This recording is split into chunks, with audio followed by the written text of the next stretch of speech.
welcome to the first Metal Inquisition interview with Tomas Ericson from Helvetets Port, the guitarist and lead singer who's been in the band ever since its initial formation as Brute Force in 2000, correct? Yep, that is correct. All right.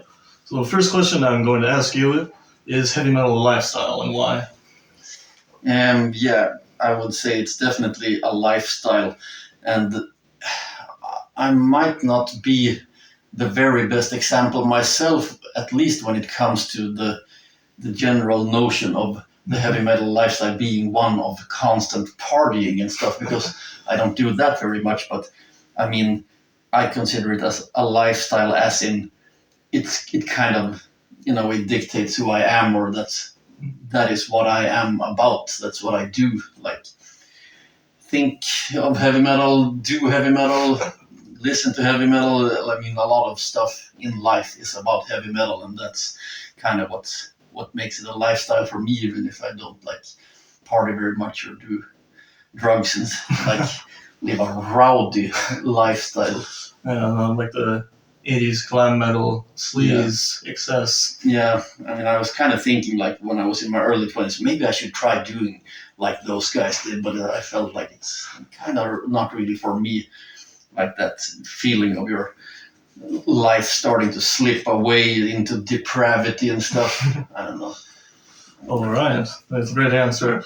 So, besides Gotham City and Heavy Load, those are obviously some of your favorites for Helvetets Port. What are your favorite FWOSHM, first wave of Swedish heavy metal bands, and are they influences on Helvetets Port? My favorites besides those bands, actually, I would put, I think, Zone Zero as a close second to Gotham City, and then Heavy Load, and then we have, like, the next spots have changed a bit over the years, and they might also be changing, like at the moment, because I mean, it's usually been Axe Witch and Mind the Sinner, but then, I mean, there are some demo bands that I love so much that, sometimes you feel like you should put bands that at least have put out one or two albums like higher on your list in order, because they're more like real, so to speak. But I mean,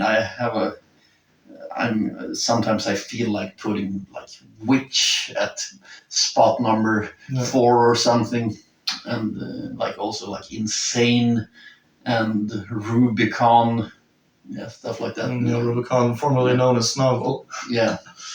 Regarding Axe Witch, what do you consider to be your favorite release? Is it the EP, or do you like one of the albums? I think the most solid offering is Visions of the Past, because, I mean, and for Axe Witch, it's a very strange thing that, at least to me personally, their 1983 album, which came out in such a solid year, like perhaps the most dead center good heavy metal year, is, to me, they're much weaker than their previous and their next offering.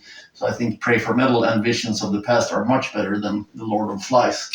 Personally, for me, I'd say even their glam metal album is a little bit more solid than their first album, because it's not really so glam sounding. It's more like a very melodic heavy metal album.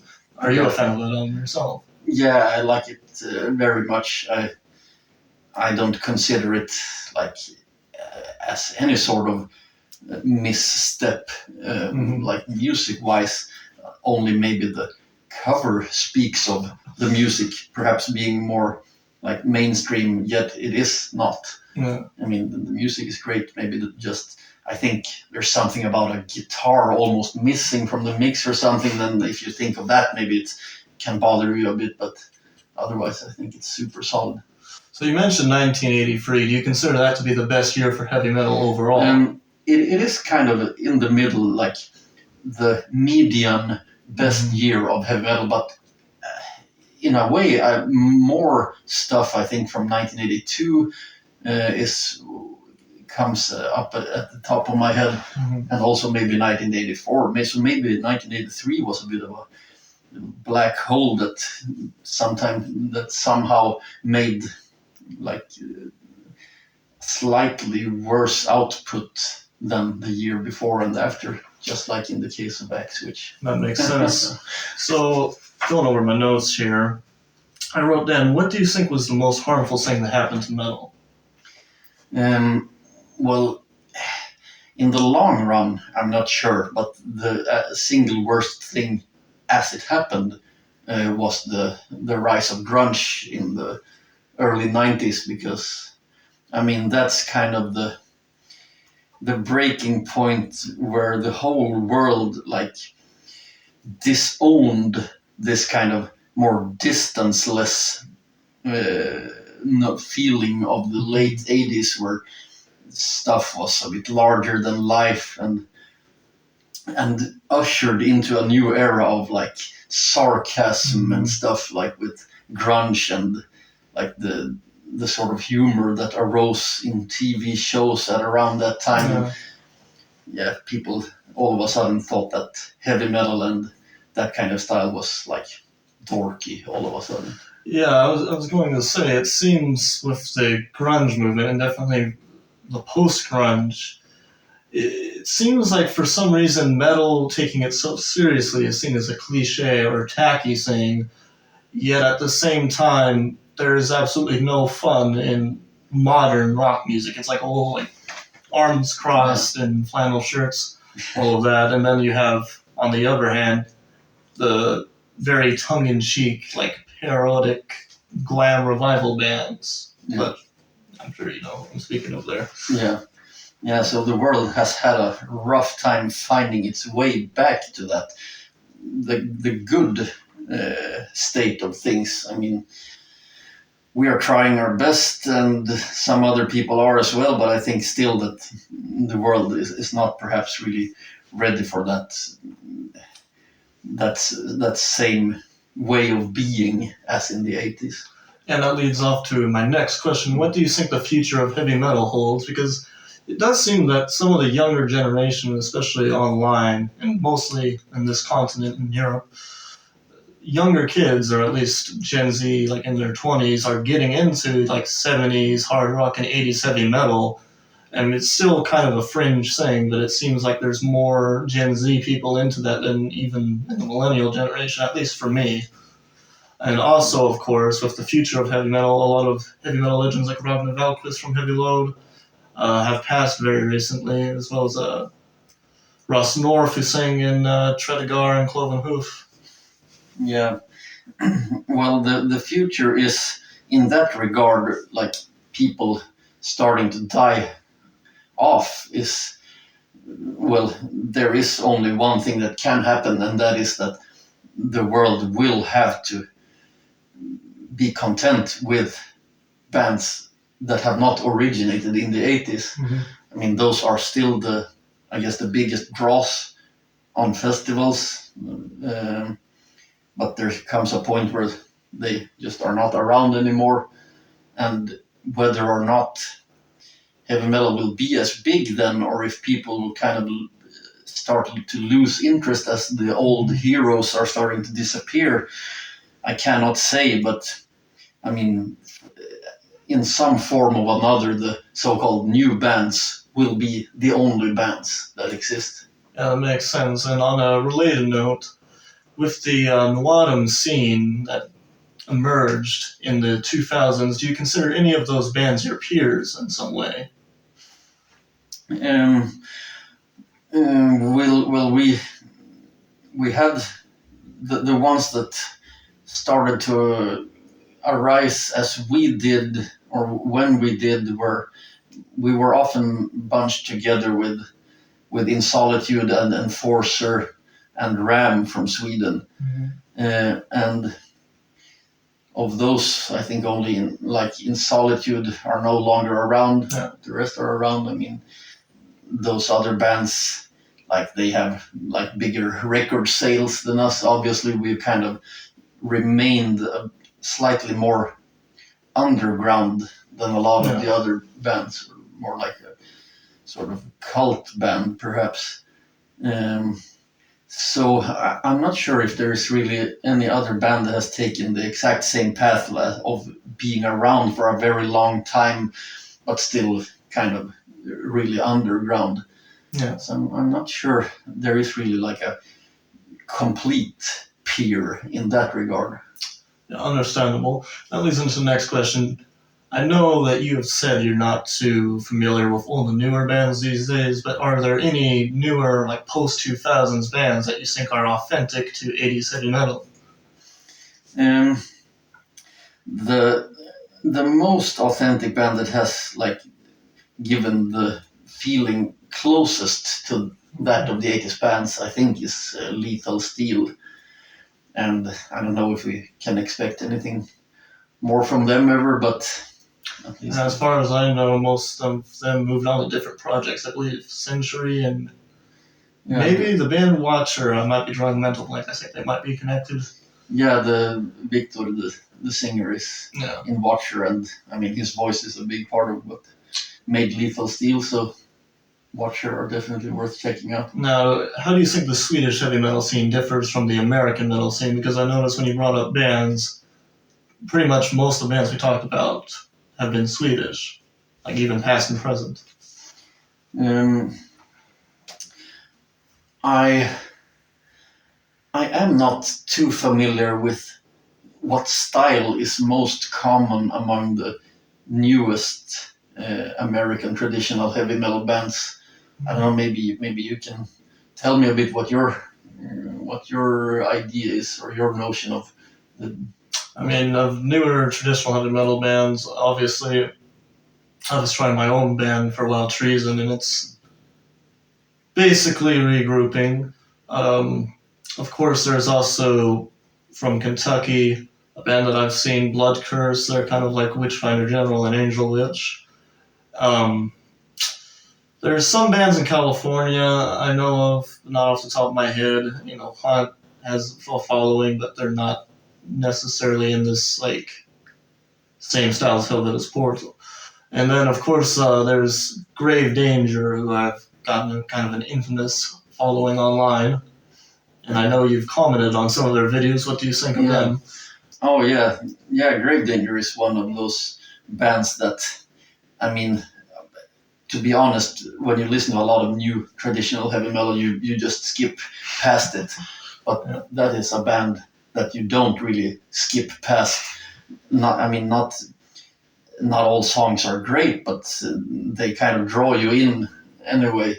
And I think that what's the name of that song that they had the music video for? Modern Dark Age. Yeah, that one. That's an awesome song, I think. And yeah, it would definitely be a fun thing to watch them live or play together with them. I don't know. Now back more to the topic of Helvetets Port. What are the bands that inspired you to play music in the first place? To play music in the first place, well, for that one has to go back quite far. Like as for me personally, I did start out like when I was 13 years old, when I was more like into maybe black metal and stuff when I started playing guitar. But then when I got into heavy metal at around 16, 17, then it was mostly Merciful Fate that influenced my like guitar playing. But then as I formed Helvetets Port or brute force the first incarnations of Helvetets Port songs, then it was more like Witchfinder General and Manila Road. And when I started brute force, I think I had just only maybe a month earlier started listening to stuff like Gotham City and Heavy Loaded. It was kind of it all came in a very short amount of time, like eye-opening trips to Stockholm record stores and stuff. Yeah, did you discover Gotham City at a record store? I know back around that time, you still mostly had the more traditional means of discovering new bands, and the only alternatives would be something like Soulseek, or maybe at that time, like when they were in their infancy, downloading forums. Yeah. Then, like in 1999, 2000, I did find some like new wave of British heavy metal stuff, like on Napster and stuff like that. But did not really find any Swedish obscure stuff, but I did have one compilation album that one of my uncles had given me, The Great Metal Attack, which features a lot of the great Swedish metal bands, among them Gotham City, featuring one of their least great songs, in my opinion, The Beast Will Burn, but it still was enough for me to seek out their stuff, and I did find The Unknown the next time I went to Stockholm, and yeah, the rest is history. All right, and on the topic of first wave of Swedish heavy metal, what do you think the best label is? Because that was obviously a Fingerprint Records compilation. I know Pang Records, they come up quite a bit when you look into old school Swedish bands. Yeah, those are the two big ones. Fingerprint mostly for full-length albums, and Pang Records for the singles. And I mean, obviously, bands have said that Pang Records were not a very good company to be dealing with, but nevertheless, that's where their singles came out. And, yeah. All right, so Helvetets Port, you have a show April 18th in Finland. Where in Finland is this again? Yeah, we have 3 shows on that Easter weekend, and we are playing in Joensuu and Jyväskylä and Mikkele or Mäkele. I forget the exact name of that city is, but it's kind of in the middle of Finland. Can people find these tour dates on your Facebook page? Yes, they can. We have recently put out the info for those. Okay, great. And so you guys are also playing at Keep It True, and are you guys playing any other European festivals? Yes, we are playing at Bavarian Metalheads on May 31. That's in Germany. And then the weekend after that, we are playing in Essen in Germany. All right, so we've talked a lot about 80s heavy metal. What is your favorite 80s music that isn't heavy metal or hard rock? Yeah, well, the fun thing or the good thing about the 80s is that, I mean, most of the stuff from that decade is appealing in some way or another. And I mean, I do very much enjoy like movie soundtracks and TV show soundtracks from the 80s. It is in a way sort of a genre of its own. I mean, I guess you could call it often rock music of some kind, maybe a slightly more epic often than what you would find on your average rock record or radio hit from the same era. And I also like early 80s synth pop music or new romantic music, like stuff like Depeche Mode I like. And yeah, I guess that's my favorite stuff from the 80s, except metal. Pretty cool. What do you consider to be the weirdest sounding heavy metal, since Helvetets Port are kind of known for taking, or at least people say that it comes across this way, you guys kind of take like the quirky aspects of more obscure 80s heavy metal LPs and demos? Yeah, we have a couple of albums, like one that one immediately thinks of is Land of Mystery by Black Hole, but that is a very thought out strangeness, like they definitely know what they're doing. And then you have stuff that is kind of maybe unintentionally weird, such as Tarantula and Salem's Law. The band is called Salem's Law, right? I think The Tale of Goblins Breed, that album, very quirky. Yeah, those, and especially what the hell is the song called Battle of Victory by Tarantula. You should definitely check that out for a strange sounding song. And speaking of the quirky aspects of Helvetets Port, I know that at least in the European metal scene, because obviously Helvetets Port isn't as well known in the US, maybe that's changed recently, but it seems like the reception of your band's divided. The people that are like super into classic heavy metal, that get it, love Helvetets Port, whereas people that are maybe a bit more in touch with extreme metal might have kind of an odd reaction to Helvetets Port. What's been your experience of this? Yeah, definitely. It's always been like either love or hate kind of thing from the beginning. And the reason for that, I guess, is Well, my singing voice isn't usually the standard fare that you usually hear in traditional heavy metal. Like, doesn't really sound like a power metal singer necessarily, and I guess people are used to hearing like certain kind of stuff.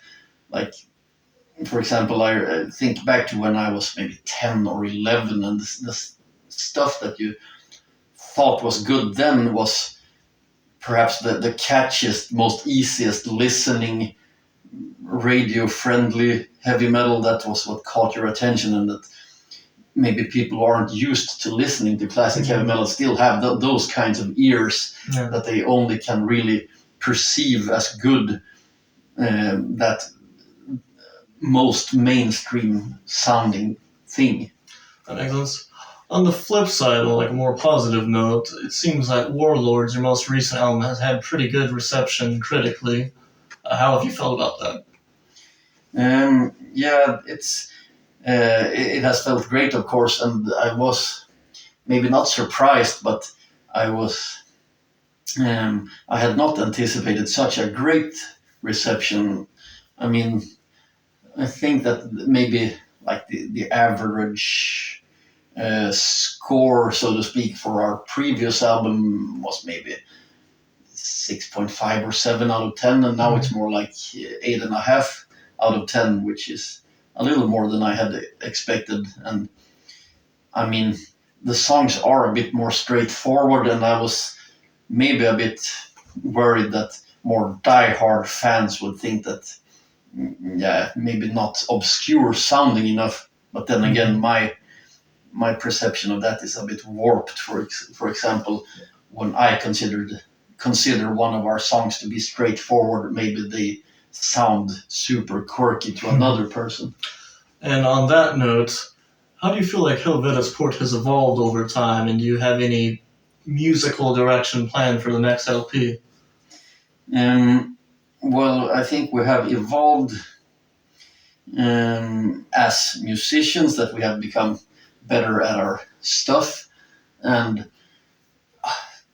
slightly like more touched up in the songwriting aspect. But when it comes to the mood or the style, I would not say that we have necessarily evolved. We have tried different things, but I wouldn't say that, like, for example, on our previous album, we played a more obscure sounding style, and this time around a more straightforward style, but I wouldn't necessarily say that it's a development, but rather a switch, like trying something else. And I think that we've positioned ourselves rather favorably as a kind of band that's, yeah, we are about heavy metal in general, that I don't think that we have locked ourselves into a certain style or theme, and that we could try stuff out without alienating fans and without like betraying ourselves or coming across as phony. So who knows what will come next? I mean, I'm sure we will try something different next time. All right. And on the next question, what do you consider the lyrical themes to be for Helvetets Port songs? It seems like for From Life to Death, it wasn't necessarily a concept album, but a lot of it was like epic fantasy tales. And there was like kind of a central theme of ancient Egypt mythology, which was pretty cool because surprisingly, other than Iron Maiden, Power Slave, and Sarcophagus from Finland, you don't really think of too many 80s heavy metal bands that wrote about such themes. Yeah. Yeah, that's a good observation, that to have like a general kind of background theme, but not locking yourself into that every song on the album has to be about this thing. And I mean, more power to those who make interesting concept albums, but for me that would feel a bit too limiting. And maybe I forgot the exact question that you posted. I was just asking what you consider the typical lyrical theme to be of Helvetets Port. Yeah.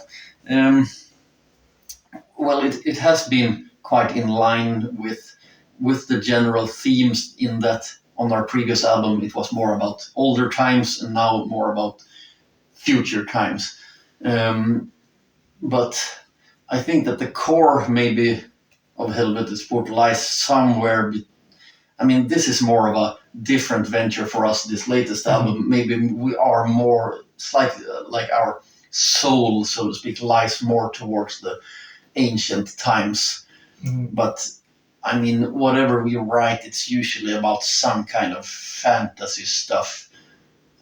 It's not about your everyday social problems. All right, and just off the cuff, how would you explain Helvetets Port to somebody who's more of a casual, like, hard rock fan that maybe doesn't listen to heavy metal so often? Yeah, well, we're how should I put it? We are mostly influenced by, I would say, 80s obscure bands in such a way that at least I personally kind of want to preserve or pay tribute to the demo stuff of the 80s. So in some way that's where the heart and soul of Helvetets Port lies. It's not with mainstream sounding stuff, although, for example, in my mind we did make a pretty straightforward album, but I know that people perceive it as a lot quirkier than I myself do, like, since my standards are so like warped, being the songwriter of most of those songs. All right, that leads me to the next question. Do you prefer listening to demos or LPs, or is it not comparable? It is. I would say that the best stuff exists on demos. I don't think that there are too many like 10 out of 10 full-length albums out there on this earth. I mean, I don't think that I could make a top 20 list where number 20 is a top-notch, like 10 out of 10 album. But I think I could make such a list for demos. And like, especially if you combine demos and singles, then the wealth of that music is a lot greater than what you can find on LPs, I think. And why is it in particular that you prefer demos to studio albums? I don't really know why. Very often the song material is better, and I don't know, maybe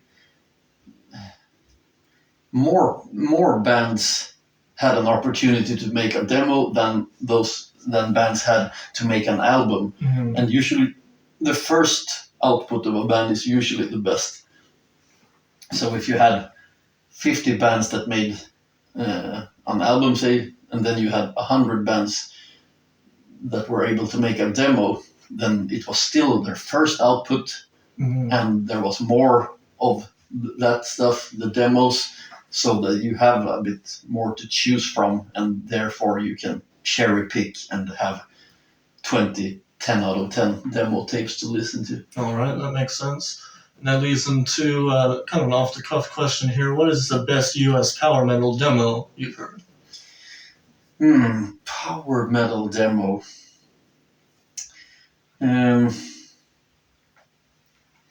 Sometimes I have a hard time figuring out what power metal means in this context. When I think of US power metal, I most often think of bands like Omen, and perhaps stuff like Oblivion Night or Heathen's Rage. Would you say that is your notion of US power metal as well? Or? Yeah, my notion of that's pretty much the same. And of course you have more maybe technical power metal like Slaughter Extroyos or Queensryche or Crimson Glory. Yeah. Well, I don't think I would be able to figure out which one is best, but one that I would like to highlight that is very underrated is the Cyrus demo from 1986. I think it's from 1986 at least. Is it the same Cyrus that released a CD in 1990, I believe it was? I'm not sure. I'm mostly familiar with that demo. It's a black and white cover with some sort of, I don't know, monster or something on the cover. Yeah, it's like Holding the Earth, right? Yeah, maybe. It's a singer that very often when it comes to US power metal sounds like Jeff Tate. Yeah, it's the same band I'm thinking of then. Yeah. And that leads into my next question here. What do you consider to be the best 90s heavy metal release? 90s heavy metal release. Is there such an album? I wonder.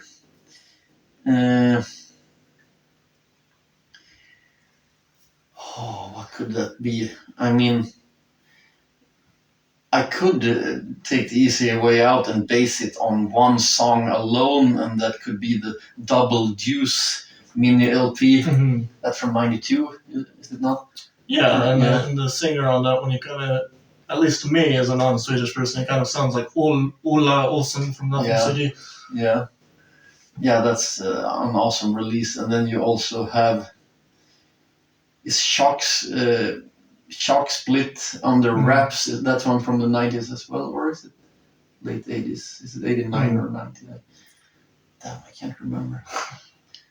And then, I mean, if you look to the mainstream albums, I have to say that Manowar had some pretty good albums in the 90s, better than most other of the more well-known heavy metal bands. But, I mean, all in all, the 90s, a terrible, terrible decade. And it's the decade that ruined metal. Yeah. Alright, so did the name Helvetets Port come from Bedlam Ericson, Let There Be Drums? That is correct. I saw that 7-inch single in some mail order catalog that I had, and I thought that the name had a really serious ring to it.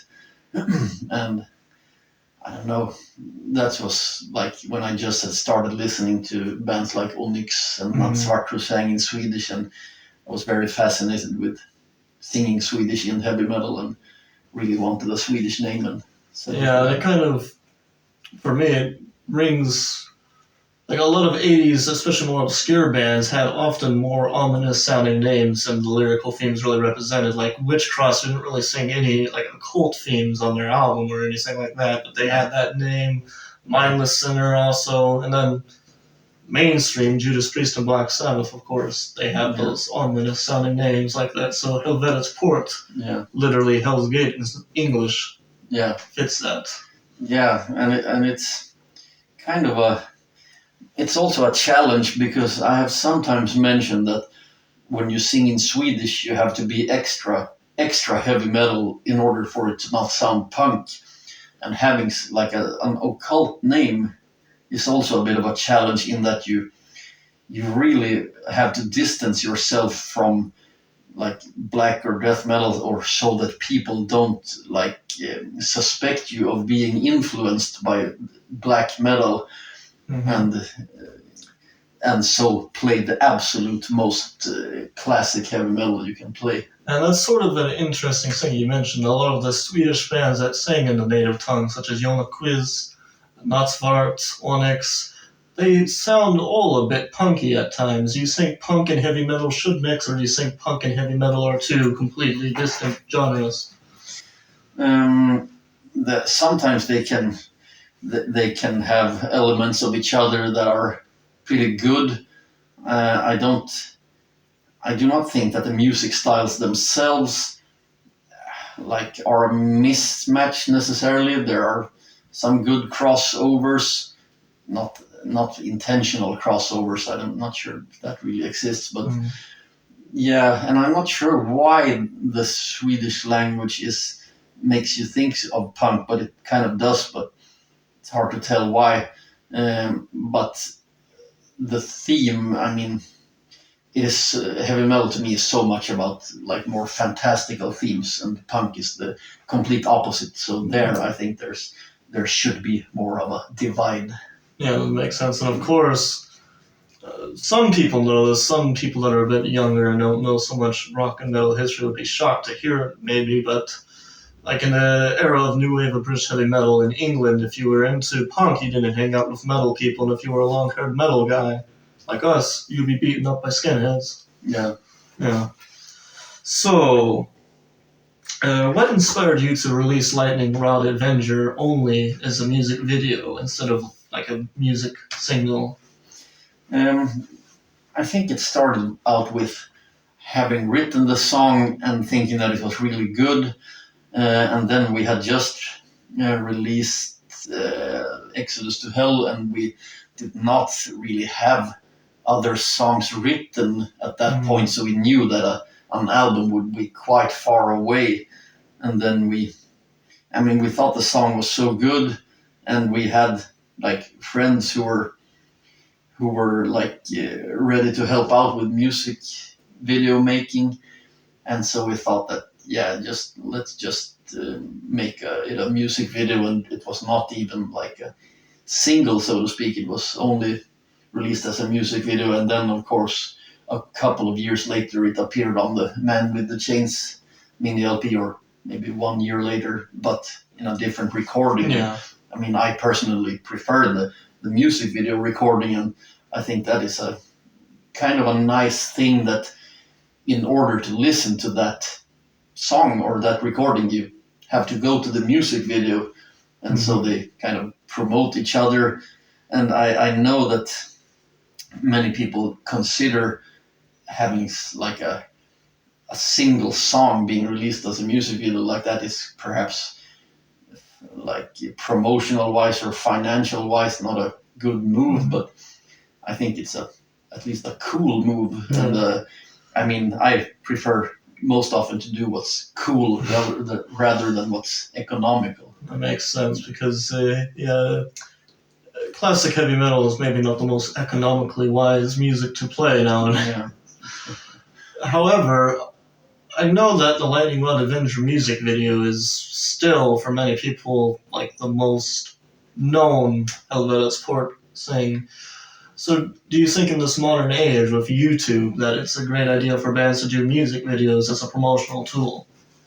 Yes, I do, and I often try to bring that up as a facet of your career, so to speak, that you can put a lot more energy and effort into than what most people do. I mean, it's quite a lot of things to handle just with making music and making records, but if you try to focus on other areas of your output, such as music videos, you can get a lot of headway that way. I mean, for example, well-known bands with huge budgets still make kind of crappy music videos, so as long as you have you don't even have to have an enormous budget, as long as you have maybe some people who know what they're doing and have the time and passion for it, you can make music videos that are better than the biggest bands in the world. Yeah, it seems like the current trend for major labels is strangely the most low effort. It's just the AI generated lyric videos. Yeah. It's basically like watching a slideshow. Yeah, exactly. Or the band just playing in some garage with black and white and some cool filters and stuff. And that leads me to two off-the-cuff questions that are related to Sweden. Yeah. What is your favorite traditional Swedish meal? Favorite traditional Swedish meal? Well, I do like stuff with stewed macaroni, which I think is maybe not Swedish in origin, but it's pretty common here in Sweden. Like, you make macaroni in milk so that it becomes like kind of a mush thing, and then we have something called isterband, which is, I think, quite kind of hard to get a complete English translation of. I think it's called something like smoked pork sausage or something. Oh, okay. It's an extremely salty and fatty sausage. All right, and then Julmust or Coca-Cola?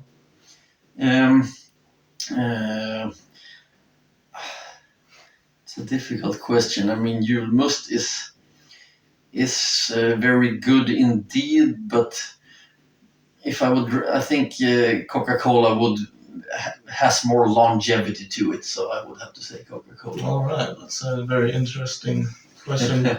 Basically denounce your Swedish citizenship. All right, and then I'll ask a couple more questions about Helvetets Port, and I think that will be a good send-off for the video.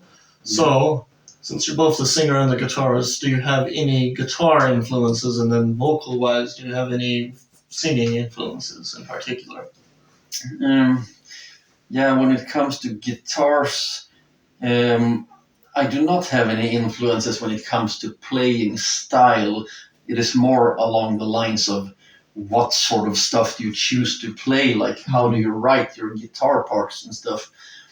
And I think there I am the most influenced by Kim Sixx's guitars.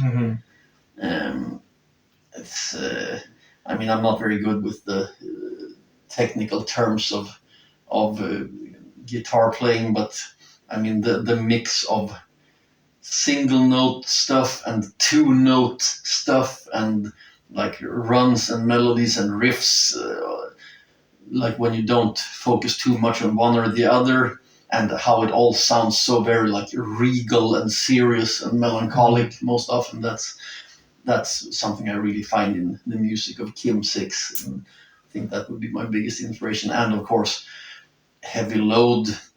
It's not something I think of that much, but it's always kind of there in the background, like the way they have arranged their guitar parts. I mean, that's kind of a sort of base template of my notion of heavy metal, is that the E minor stuff that Heavy Load often played. And when it comes to singing, I think also a Heavy Load there as well, in that Ragne did have, I mean, he wasn't like your standard fair power metal singer either, but he had his way of really making it work with the songs they did, and like a very varied style of singing that he could employ a couple of different kind of vocal or singing styles depending on what song it was. And yeah, I think I have fewer role models when it comes to singing than when it comes to guitars. I try to like just be myself. Well, I do that with guitar also, of course. That's why, I mean, I haven't learned like guitar in a classical sense, that I haven't like practiced scales and stuff like that.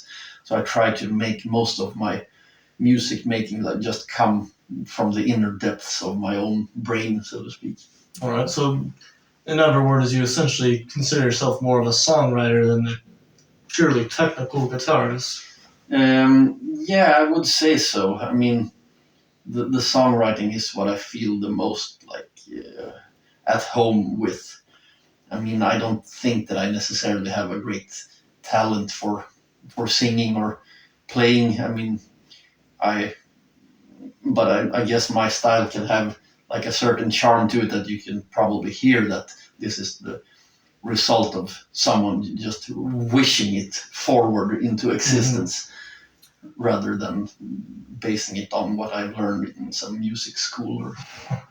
All right, and for my last question, what does the future look like for Helvetets Port? So obviously you guys have some shows coming up, and you guys are planning a next album, correct?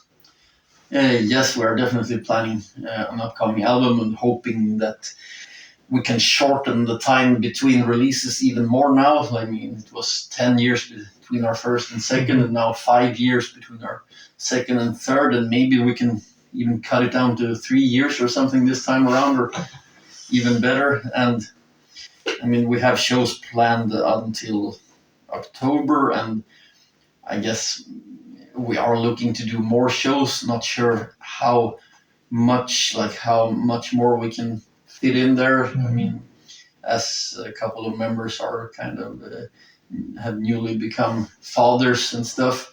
But I mean, when it turns into 2026, I would assume that songwriting will start happening on a serious scale then, and maybe starting to get a new album together then.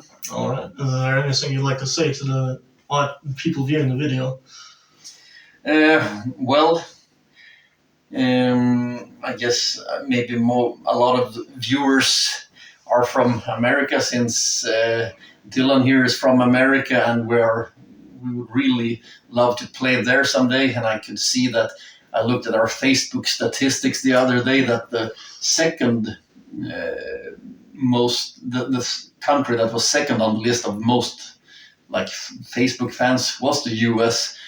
So I hope that US tour can come into fruition one day. All right. Cheers. Yeah.